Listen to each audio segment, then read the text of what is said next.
Der Kulturkiosk, ein Podcast von Oberpfalz Medien.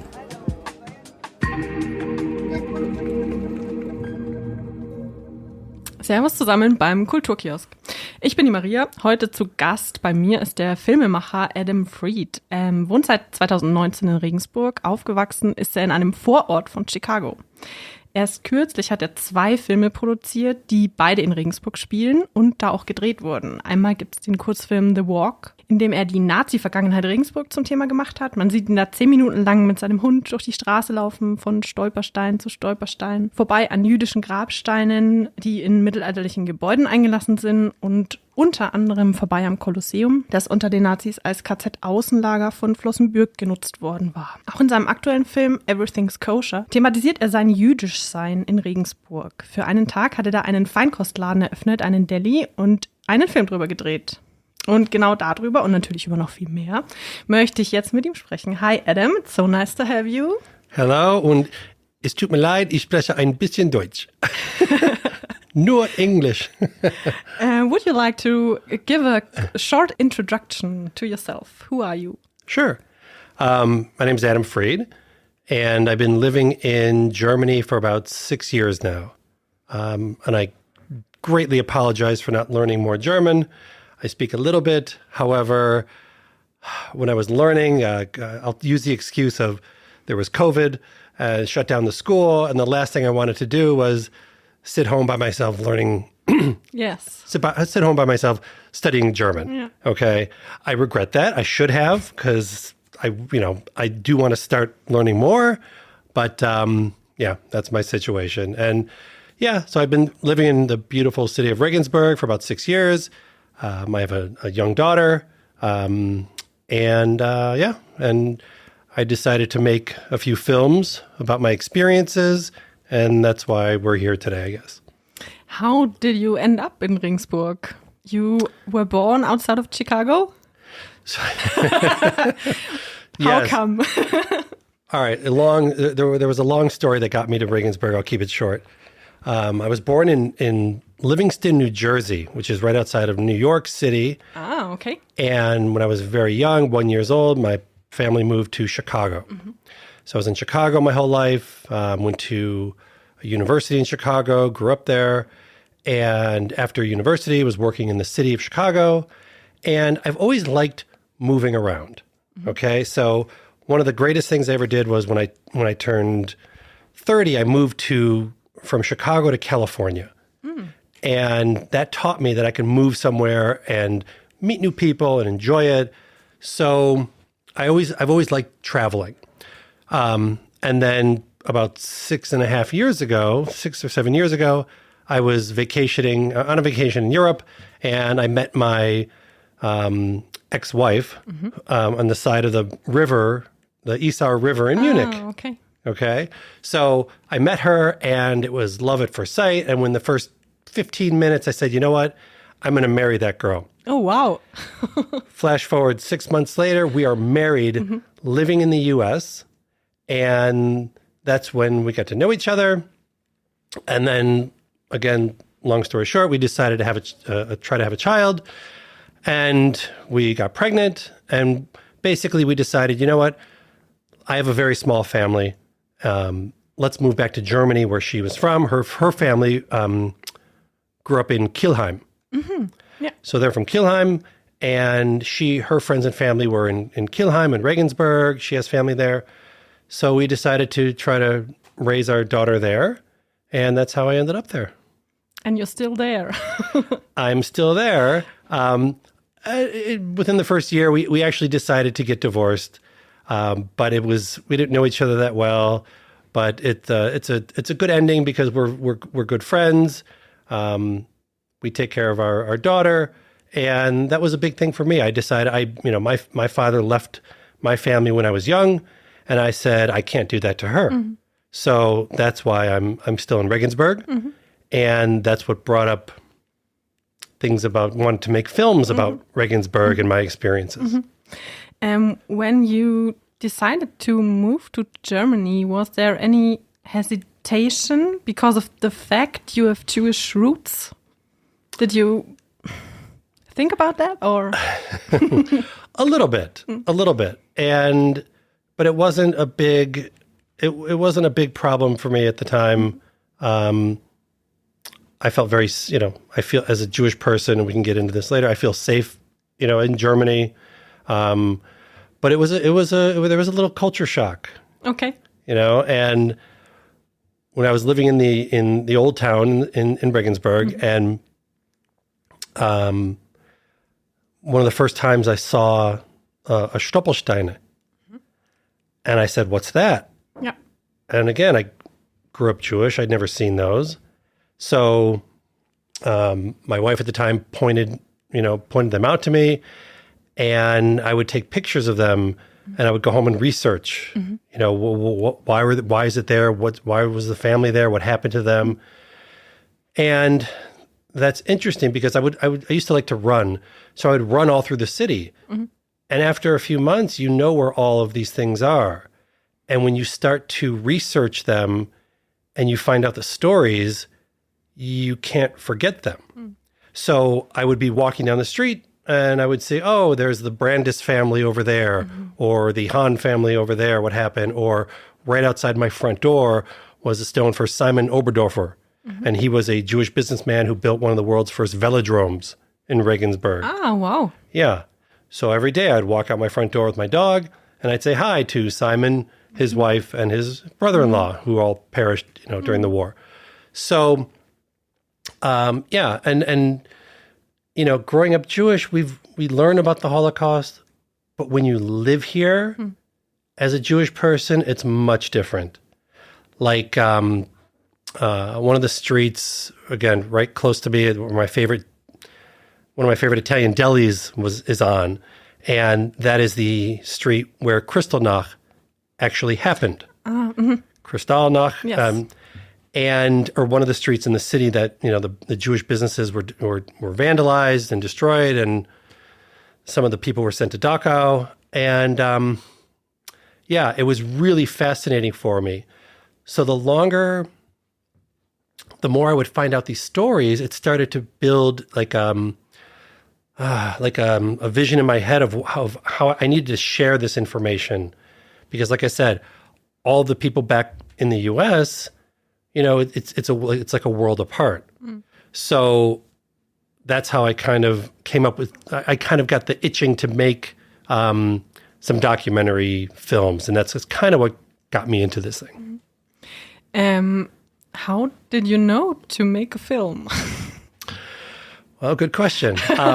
I've been an entrepreneur my whole life. So I've tried many different things. One of the first things I ever did was I owned a little cigar shop in Chicago. And I did that for about 3 years. And then I was doing some more things. And then I was into photography and little videos. And I didn't want to make my living as a photographer. So I started printing for people. So that led to a printing business that got really big and was successful for about 15 years. And after I moved here to Regensburg, I ended up selling that business, getting out of it. And I was looking for, what else can I do? What else can I do here? And one of the biggest things that I think the biggest thing that got me into making documentary films, or wanting to, was when I was walking the street in Stadtamhof in Regensburg, and my ex-wife points to the Colosseum building and said, that used to be a concentration camp. And I looked at her and I said, I don't believe you. What are you talking about? Because I grew up learning about the Holocaust. I've always watched, films and things. And the more I started to research, I started to say, okay, why was it there? Where did the prisoners come from? And that's what started the whole process for wanting to do films like that. And I would find, again, no one in the U.S. knows, not many people know about these subcamps, right? Everyone knew about, Auschwitz or Dachau or the main camps, but, and you kind of heard about work camps, but most people don't know exactly what they were or what they are and what happened to the people. And I used to say, oh, well, these people are working, why would they want to kill them? They're actually doing work. And it wasn't work will set you free, Arbeit macht frei. It was, it was annihilation through work. And the more I dug into those stories, it was just fascinating. So finding out about the Messerschmitt factory in Regensburg, I'd walk down the street. I was like, wait, why is one of these streets named Messerschmitt Way? And so I would look at the old maps and figure out, okay, there used to be the factories over here and the airfield was over there and the barracks and all these, and then finding out about how when the Allies, could bomb, could reach those factories and then would bomb them. And so it was all very fascinating to me. And so that's kind of what sparked my interest in wanting to make documentary films. And again, one of the things was I was researching the Colosseum and the camp there in Flossenburg, and I ordered this book, like an encyclopedia of camps. And the first volume came, and it was about 1,000 pages thick. And I was like, wow, that's, most people think, oh, maybe there were 10, 20 camps around. No, there were thousands of these smaller camps. So I ordered the rest of the volume of these, and there's literally 6 or 7 volumes of these 1,000-page books. So I looked at that stack of books and I said, there's enough material here to do films for the rest of my life on. So that was kind of what started my journey to want to make films. And a good friend of mine from high school, actually, he's a director in the US, and he does kind of like reality television things and documentary film things. His name's Michael Harrigan. And I was talking with him and I was explaining to him, I said, I want to do these films, it's documentaries about all these things. And then I was telling him about my family and I hadn't talked to my dad in a long time, and I wasn't talking to my sister, and they hadn't met my daughter. And he said, Adam, your story, that's kind of the story here. So we made a decision that we did not, with Everything's Kosher, we did not want to make a Holocaust film. We touch on it a little bit, and we talk a little bit about the history of it, but we didn't want to make a Holocaust film for Everything's Kosher. So that's kind of how we started planning. We started planning it, and I told him I'm thinking about a Jewish deli because I started thinking about all the foods that I missed here, and besides my friends and some family, I was missing the foods, and I couldn't get a lot of the things from the U.S. that I really liked. So I thought, oh, what if I opened up a deli here? That could be interesting. So we started outlining of what that could look like. And that's kind of how the movie came about. What's your favorite Jewish food? Favorite Jewish food? Okay, so this is interesting. So I would walk into my favorite Jewish food. One of them is a skirt steak sandwich. Mm-hmm. Do you know what skirt steak is? Not really. Okay. So I would walk in, this is why I wanted to make films, or one of the reasons. I walked into the Metzgerei and I said, do you have a skirt steak? And they looked at me like I was crazy. Like, what is a skirt steak? And it really goes back to the Jewish history, or the history of Jewish foods and Jewish people, because the skirt steak is considered almost like a second-class cut of meat, right? It was almost something they would just throw away. And, back in the days when the Jewish people were being persecuted, or when they were moving to New York City and they couldn't get the cuts of meats that they wanted, they had to eat these skirt steaks. And I would literally, at the Metzgerei, I would bring in a picture of a cow, and I would say, here, this is what I'm looking for. And I think they called it it might have been the crown cut or the Kronig cut or something. Anyway, they had no idea, they can't get it. And I said, okay, this is why I need to try to open up a deli here, because skirt steaks or potato latkes or my grandmother's what was the soup? My grandmother's matzo ball soup, which is a matzo ball is very similar to a canoodle. Okay, so there are some overlaps in the foods, like the chopped liver. Okay, I love chopped liver, and there's certain things that are similar here, but the the skirt steak sandwich and corned beef sandwich. I could not find a great corned beef sandwich here. So that was the impetus that was the start to try to do this thing and kind of weave the movie kind of around that. Was the idea of the movie the first idea or the idea of the deli? It was kind of the deli. Mm-hmm. But that's where it kind of all came together, because I thought it'd be interesting to film trying to open up a Jewish deli in the middle of Bavaria, middle of Germany. That could be interesting. But also there was the other parts of, these subcamps, in the concentration camp and the concentration camp in the city. And then as we went along with the film, the planning, the filming and the actual filming, we kind of figured out we filmed a lot of things. We had over 200 hours of footage. Oh, wow. So I learned all about filmmaking. So 200 hours of footage that needed to be cut down to an hour and a half, right? Because no one wants to watch 3 hours of me. So, so that's kind of how we started getting into it. But it was also very interesting because when we started planning it, we planned for months. I brought a crew over from the US to film here. And the first day we're filming, the film opens up with my daughter's third birthday party, or third birthday. And it's me and her, and that's it. And my ex-wife comes to drop off my daughter, and she says, "Oh, by the way, you can't film our daughter for the film." And I said, What are you talking about? So I had a quick little meeting with all the guys, and I was really upset. And so we had a quick meeting, and we said, okay, what are we going to do? So one of the ideas was Hamilton, my dog. We said, okay, well, maybe we'll put a blonde wig on the dog. It was my French bulldog.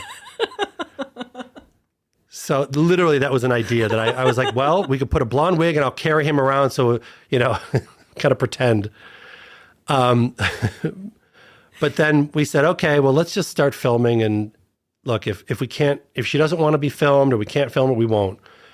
And I brought her upstairs, we started filming, and she was 3. She's not going to give consent if she can do it or not. But then we made the respectful decision to not show her face at all. So from behind, behind, the side, close up of hands or feet or something, but we never show her face. And so that was kind of the compromise, what we decided to do. So that was a compromise of what we decided to do, and I think it worked out really great. When did you start working on the movie? How old is your daughter now? She's a little over 6 now. Okay. So she was 3. So we started working on it when she was 2.5. The planning, but literally the first day of filming was her third birthday. And when you made the movie was The Walk your first movie? Was it a short film? Well, it was interesting because we filmed Everything's Kosher, but then I knew there was still a story that I had to tell, or that I wanted to tell. And that's where I came up with the idea for The Walk. So the film was first. Well, the production of Everything's Kosher was first. Okay. But then I said, okay, I want to do The Walk. And that ended up coming out first. Yeah, okay. Because editing a 12-minute film is a lot easier than editing 200 hours of, a film. Yes. So, but like I said, there was still a story that I wanted to tell. And the story of The Walk, and you can find that on YouTube. It's open for everyone on my channel, Adam Fried. And The Walk was, I would take my Hamilton, my 10-year-old French bulldog. I would walk him through the streets. So that's kind of how I told the story of Regensburg and what happened. Because, like I said, I'd walk out my front door and there's 3 Stoppelsteine there. Then Hamilton and I would keep walking, and we'd walk down the street where Kristallnacht happened. And then we would go into Neuvorplatz. And in 1930, what is it, 33 or 36, there was a Nazi rally of book burning. But then what really opened my eyes, my daughter and I would love to play there's a little memorial there, a memorial space. That space, it opened up my eyes to, anti-Semitism didn't start in the 1930s. It literally goes back to the beginning of time. And the memorial in Neuvorplatz is from where the synagogue was. It was the Jewish quarter was there back in the Middle Ages. And in the 1500s, and I think 1515 or 1519, the politics had changed in the area, and they banished all of the Jewish people from the city. So they all had to leave, and the only synagogue that was in the town was destroyed, and there's a memorial there now. So that was the ironic thing for me, was we were playing, I'm playing with my daughter in this memorial that goes back to the 1500s. So I wanted to show all that and talk about that. And then we would walk by the synagogue, and, the synagogue that's there today is in the exact spot that it was destroyed during Kristallnacht in 1938. So I found that all extremely fascinating to me. And also, it brings up feelings when you walk, as a Jewish person, when you walk by these things and when you learn about what happened there and the people and the families and all that. So I wanted to show all that in a little more of an artistic way. And that's how the walk came about. And I was really proud of it. It's a very powerful film, but it's totally different. It's a different vibe than different feelings than Everything's Kosher. But the two films stand on their own, and they're equal. I'm very proud of both of them. And after we finished the walk, I also used that to. I went to a lot of different film festivals around the world with that, and that also helped to promote Everything's Kosher. Yes. How long did you work on the walk? The walk was about The walk was only about 4 months. Okay. Yeah. So it was about 4 months, and Everything's Kosher was multiple years, like 2.5 years to, to do everything with it. So it was a huge learning experience. I ended up going to the Berlin Film Festival. There's a film market there. So I went there and I started learning about the industry and learning about the film festivals. And we actually got into the Regensburg Kurz Film Festival last year, and I won a nice prize for the walk. So that was really nice. So, but yeah, that's where I started learning all about the industry. We went to the Berlin Film Festival. We went to Cannes. There's a big film market there. There's some in Los Angeles, and really started learning about the industry and the ins and outs. And it's not the easiest industry to break into. Yes, I can imagine. What did you do by yourself? So you were on screen, you were kind of the producer, you wrote the storyline. Did you cut? And well, did you film or? No. I had a great crew. It's not like a large, 50-person crew. It was literally 5 or 6 people, and that was it. So it was hard. It was tough to, we did not have a script for anything. Oh, okay. But we had like an outline. Okay, I want to show what it's like, with my daughter playing in Bismarckplatz, and running around there, and what daily life is like. We show some of the loneliness of me as a person, living in Germany. My friends are back in the US, and, kind of the struggles to speak German. But I consider myself an outgoing person. So I make friends with, the cake, the cake, I call them the cake ladies, They're the cake truck, mobile truck that's in Bismarckplatz for the farmers market every week. Yeah. So they're in the film. They're in Everything's Kosher. Then they were a lot of fun.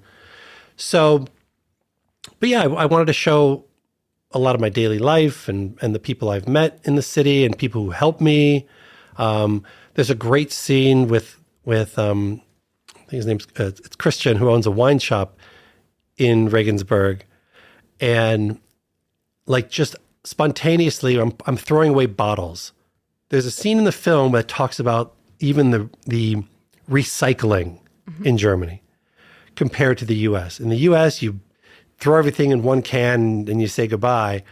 In Germany, you have the brown bottles, the green bottles, and the white bottles, and the clear, and the construction that goes here, and so like just figuring that out it's a really funny scene in the movie. And Christian helps me kind of sort things out, but like just spontaneous things like that just kind of happened throughout filming. The film really is kind of a private film, so you show a lot about your private life. Was that a decision? Did you draw a line till here and not further, or how did it work out? That's another thing. I'm a very open person, okay? And yeah, I knew I would show a lot of personal things with my family, with my father. But that added to the realness of the film. So we had to show that stuff. Yeah. Yeah, maybe you can say it if I'm right. Maybe it's a very German question. Right. Well, and that kind of goes back to, wanting to show my daughter or not. In the U.S., it kind of would be like, oh yeah, no problem. But that's one of the cultural things, a little more privacy on the German side. So yeah, a lot of Germans asked me like, you show a lot of yourself in this film. And so that was important for me to get it, to capture, the emotions of just things I was going through. Can you maybe tell a few anecdotes? What did happen behind the scenes? Which material did not make it into the movie? Well, that's interesting too, because like I said, we had over 200 hours of footage that we had to cut down.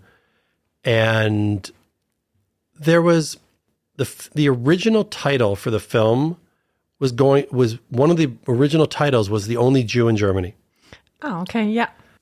We can hear you say you feel like the only Jew in Germany in the documentary. Right. And why I say that is because when I made the film, I had been in Germany 2 or 3 years at least. And literally in my time, I had not met another Jewish person. So that was one of the themes that we were going to do with the film was focusing on that. Am I the only Jewish person in Germany? I know I'm not, obviously, but it felt like that.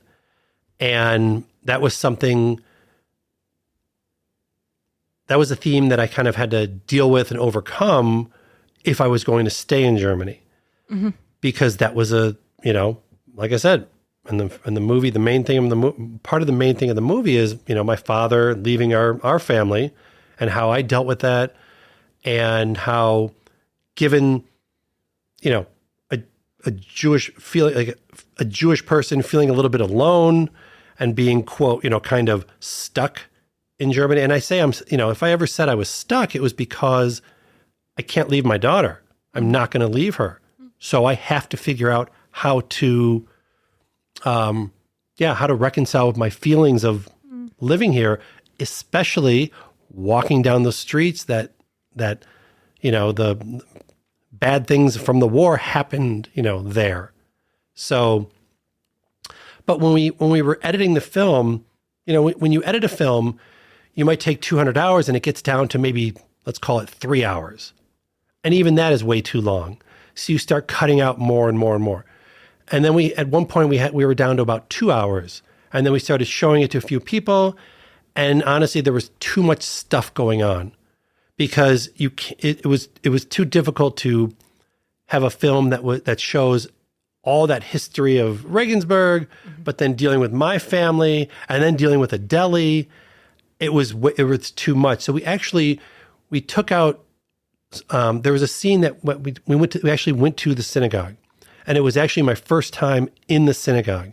And I sat down with the directors of the synagogue, and we had a great discussion. But unfortunately, that did not make it into the film, and so I was a little disappointed about that. But you, like I said, no one wants to watch a film of 3 hours of me. So this wasn't Top Gun Part 2. And I'm not Brad Pitt or Tom Cruise. So, so that was cut out. And then in the film, we also went back to where I grew up in the Chicago area. And I actually went back to the synagogue where I had my bar mitzvah. Mm-hmm. And I sat down and talked with a rabbi who was not my rabbi, but he was a rabbi of the synagogue, because I wanted to talk to him and maybe get some insight about dealing with living in Germany as a Jewish person and all that. So, yeah, it was interesting. There were definitely some scenes that ended up being cut out. However, the best of the best made it into the film. So I'm really proud of it. Do you still feel like you're the only Jew in Germany? Or did you somehow manage the feeling? No, I don't feel like I'm the only Jew in Germany. But that's also because I go to the synagogue. Mm-hmm. And even though I don't understand exactly what they're saying, because the synagogue in Regensburg has a lot of Russian Orthodox Jewish people. And so I don't understand a lot of it. But it's extremely powerful for me to just be able to go there and sit and to think about what the people have gone through just to be able to worship at that location, or in the world in general. So every time I go there, it's very powerful for me to do that. And what's also very interesting, in the film, I started doing family research, because when I moved to Germany, I did have no idea if my family was, if part of my family was in the Holocaust or not. So I started doing research, and I found out that my family had immigrated to the U.S. from Russia, from Belarus, Russia, or Minsk, Russia. Mm-hmm. Minsk, which is now in Belarus. So, and they had come over to the U.S. in the early 1900s. So it was probably during the Russian the Russian revolutions or something happening there, and they decided to get out of Minsk, Russia. And if they had stayed until the mid to late 30s or early 40s, 1940s, they would have been killed. So it was interesting for me to find that out, because I had no idea where my ancestors were from. And when they went over to the U.S., on my mom's side, they had to stop in Havana, Cuba. And I've always loved Cuba for some reason. Maybe that's why. But they stopped in Havana, Cuba for 2 years before going to Chicago. And then on my father's side, they ended up going through New York. And my father's great-grandfather lived in Brooklyn. So what's really interesting is when I go into the synagogue, I have my great-grandfather's, I never met him, I have his actual passport, his Russian passport. And when I go in there, I carry it with me. And it's just one of those powerful things that I enjoy doing. Mm. Do you feel safe in Germany? Do I feel safe in Germany? Or did that feeling change? I do feel safe in Germany. And I felt safer before last October. Yeah. But for, there's different reasons. Before what happened in Israel and with the Palestinians, I was feeling extremely safe in Germany, okay? Almost safer than I would in the US, because after living here and researching and seeing how the German government handles the past, it made me feel really good, you know? Because, what was it, 20, 30 years ago, there were no markers for these subcamps or anything like that. So my feeling is the German government had did an excellent job in, you know, taking responsibility for what happened and making sure that that doesn't happen again. Now, after October 7th, right, things did change a little bit for me. You know, you see more graffiti around, you know, from the river to the sea, Palestine will be free. And, you know, and I have empathy for the Palestinian people, but I also have, it's a very complicated situation. And I also have empathy for, you know, the Jewish people in Israel just trying to live, but it's extremely complicated and I'm not an expert on that. However, like after the walk came out, at the end of the walk, you know, I talk about what it's like to be a Jewish person living in Germany. And then the film ends with never again. Well, after I started promoting the film, that never again changed to never again is now. So it was an interesting shift of going from, you know, Holocaust remembrance to, oh wait, there's something new that just happened.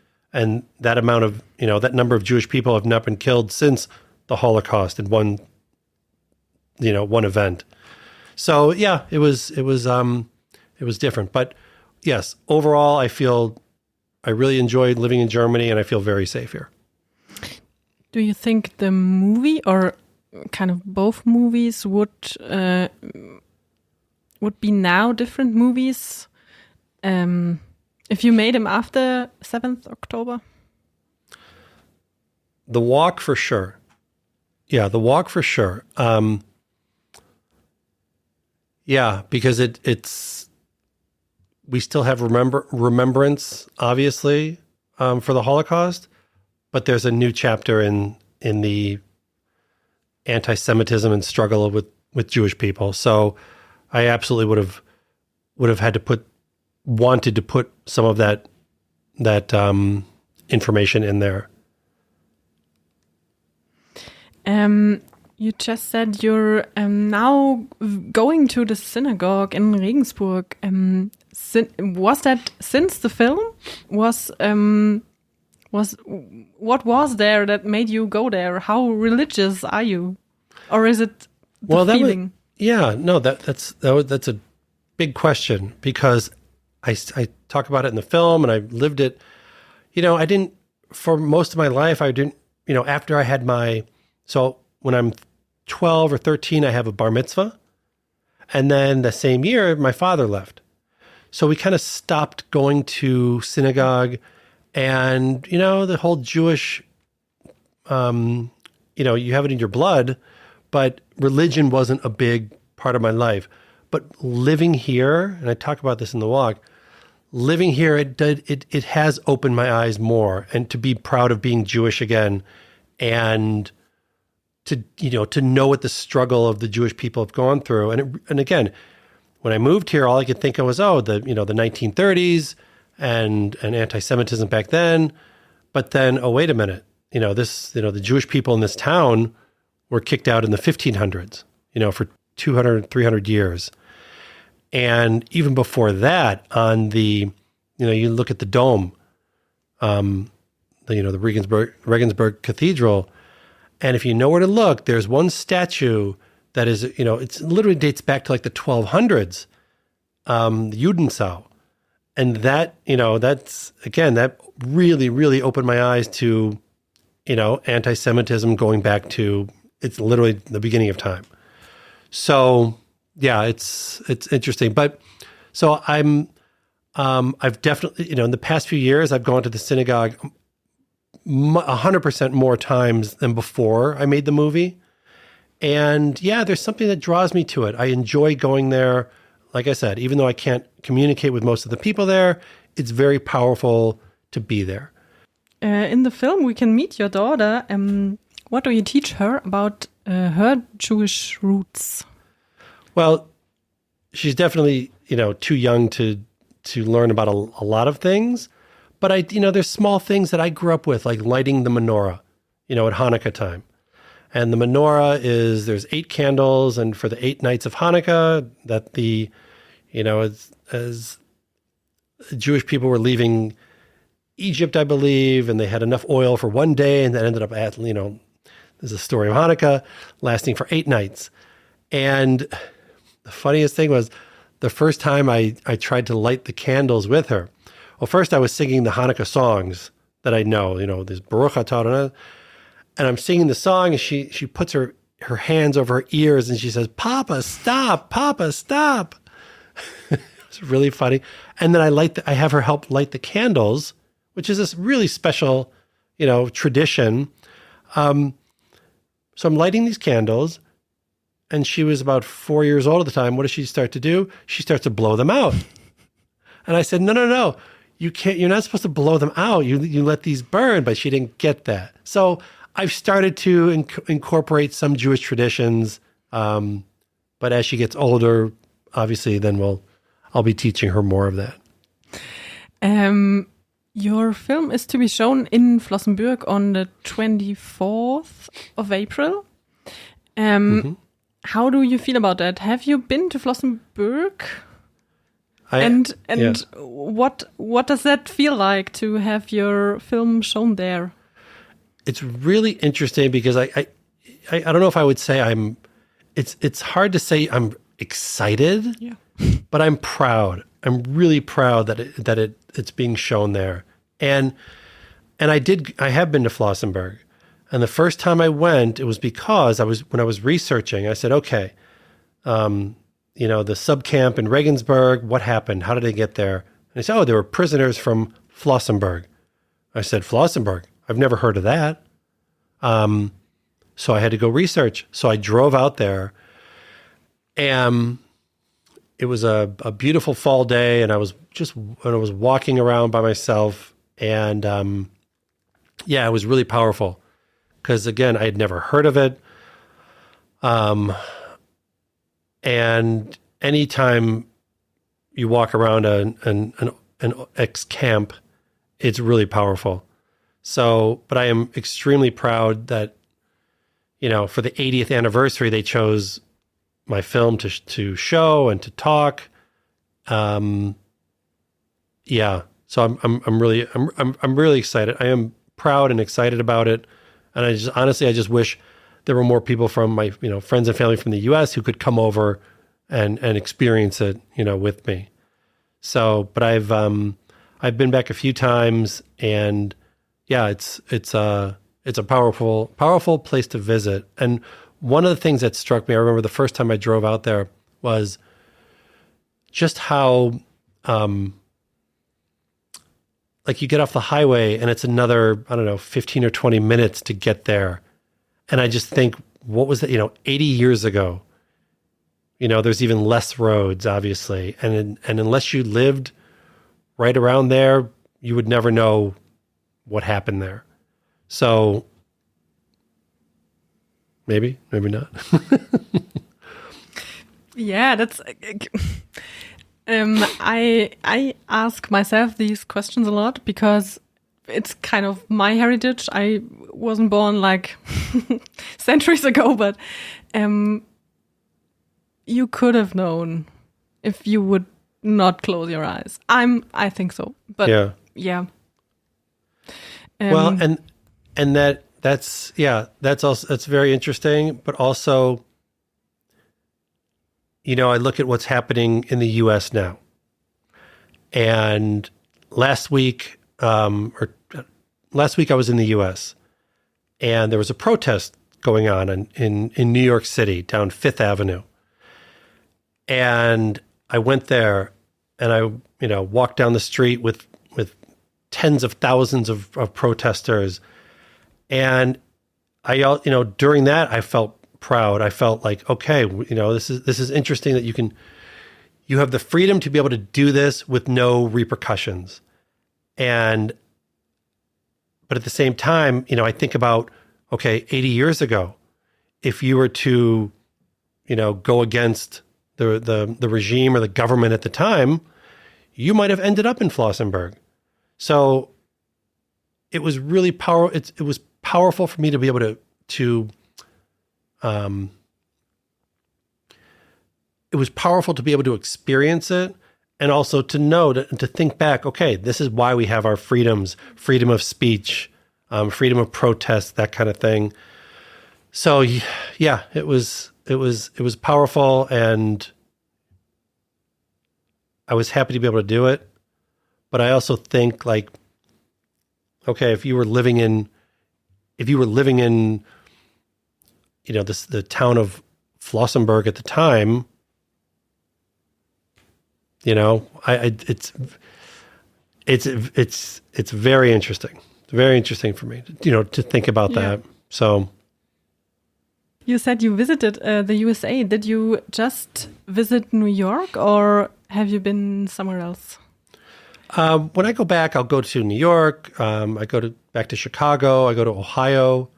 So yeah, kind of all over, and some places that are very Democratic, and some places that are very Republican. So the full mix.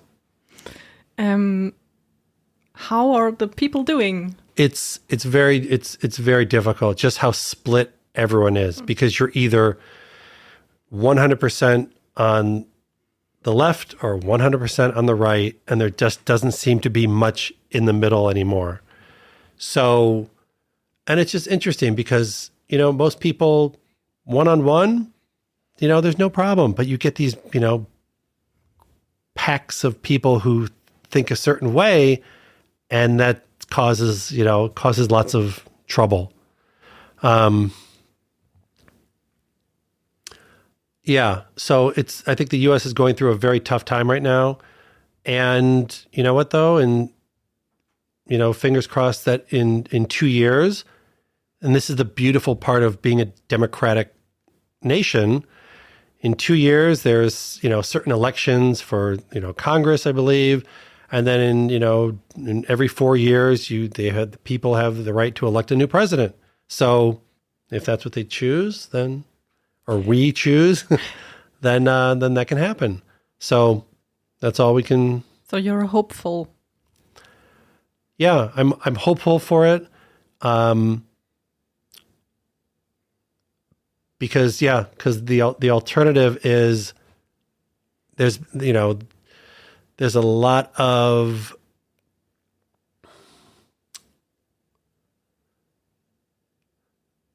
things in the administration right now that are going on that feel just more like a dictatorship, and I don't think it's my personal opinion. I don't like that for our country. So that's how I feel about that. I can imagine it can be very depressing. You researched the Holocaust for 3 years, more than 3 years. Did you read things every day?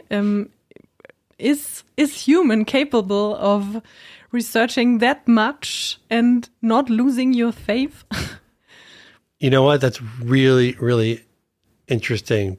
And I had to deal with that because, like I said, I had these encyclopedias, and I love I love traveling, around Germany, and also I love Austria, the mountains. So I was going into the mountains one summer, and I was researching, were there any camps down there?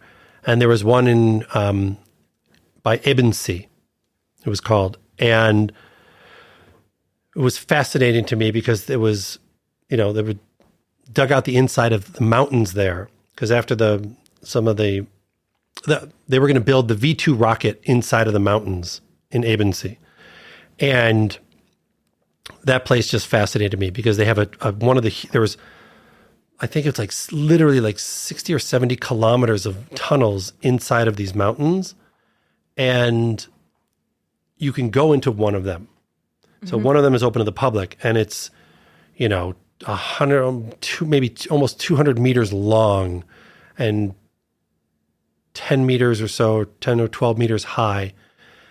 And they were building these factories. The Nazis were building factories inside of these mountains. And that place is really fascinating to me because, again, no one in the U.S. knows about that at all. And that was another, one of the next projects that I'm working on is an entire, like a series of these hidden camps, the camps that no one knows about. So for the past few years, I've gone back to every year when they have their memorial, and I've done some filming there.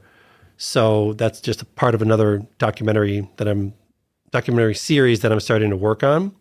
But yeah, like one of the camps I visited, I think it was on my birthday a few years ago. I went and visited a camp, and I'm like, what am I doing? It's my birthday, and I'm going to visit an old concentration camp. So you do kind of become obsessed with it.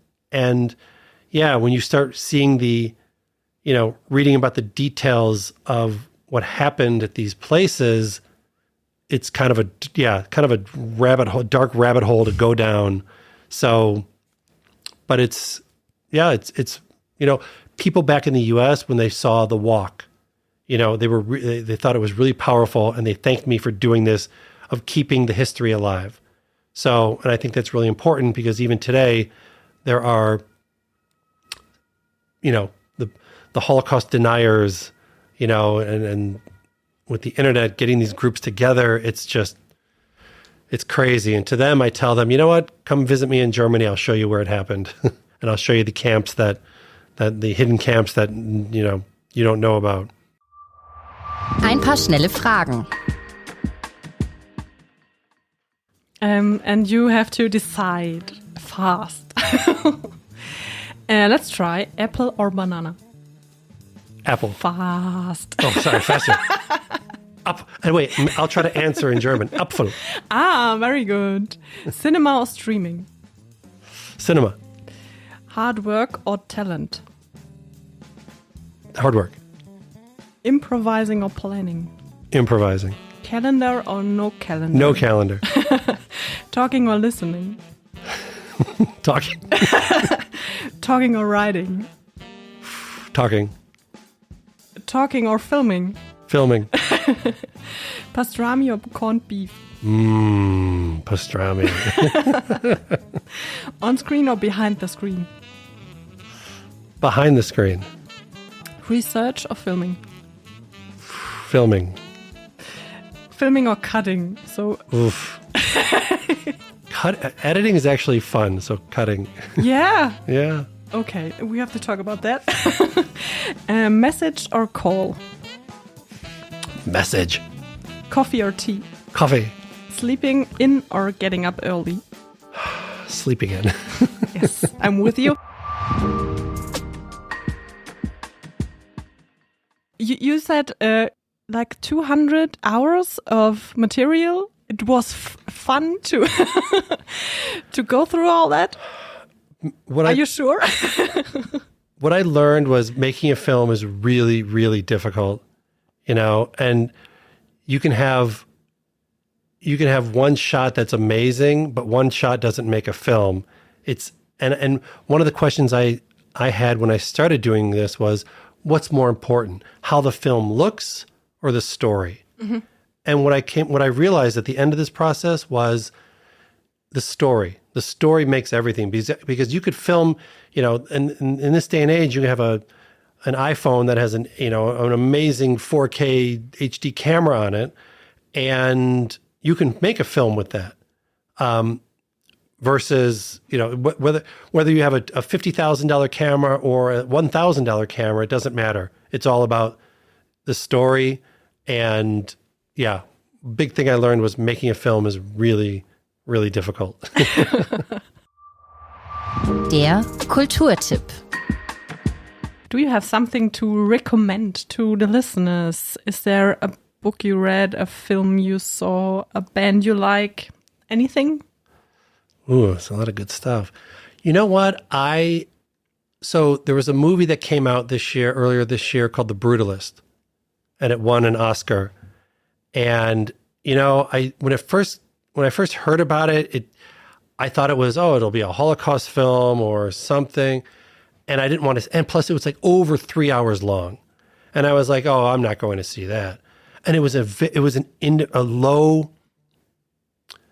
it's a low budget. I think they made it for about $15 million, which for a feature film, like, look, my film was way, way less expensive than that to make. But for a Hollywood film like that, 15 million, I think it was 15 million, lower budget. And I started watching it and I got sucked in, and it's an amazing film. So if you can rent it or stream it somewhere, The Brutalist, I would highly recommend it. It's a very good film. And it does not feel like a 3-hour film. It's shot so well. I really like Adrian Brody. And it was just done really, really well. Have you always been a movie enthusiast? What are movies to you? When you watch Everything's Kosher, you'll see I'm an emotional person. So yeah, I like a great dramatic film. You know, there's certain films that can really move you. And yeah, so I really enjoy film. But even now, I'm taking videos with my daughter or out somewhere, and I love putting that to music, an emotional song. It's very enjoyable. But doing that, putting a 30-second clip online is a lot different than producing an entire hour and a half, film. So, what are the 3 top things you learned in making the films? Yes. The 3 top things I've learned.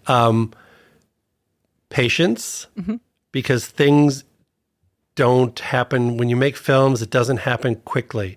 And patience and dedication. Because from the day you say, I'm going to make a film, I have a great appreciation for, again, everything and everyone and everything you have to do that goes into making a film.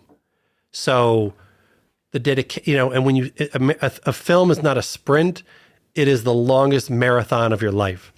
And so when you start, like the day you stop filming, the film is only 20, 30% done. Okay. Then comes editing, and even taking those 200 hours and cutting them down to an hour and a half. Taking the 200 hours of film and organizing it, that takes a month. Okay. And being an entrepreneur and the type of person I am, I didn't have the patience for that kind of stuff, but I realized, you're making a piece of art that's going to be in the world forever. So I took some advice from someone, and they said, don't rush it. You get one chance to do this. So that was that. And I think maybe the final thing, it's a team effort. It's you either have all the time to do it yourself, which most people don't have, or the skills, but it definitely takes a team. So make sure, one of the biggest things is make sure you're working with the right people who you enjoy working with. Otherwise, it hurts the experience. Thank you so much for being here, Adam. Thank you for having me. It was a pleasure. You have to make a short advert for your film. How and when can we see it in Flossenbürg? So if you want to see Everything's Kosher, it's showing on April 24th at the Flossenbürg Memorial event. That's an event's going on all week, but my film is showing on Thursday and at 3 p.m. in the afternoon. If you're not going to be at Flossenbürg and you want to check out the film, you can rent it online. And it's my website, and it's everythingskoshermovie.com. Thank you very much. Thank you for having me. Bye-bye.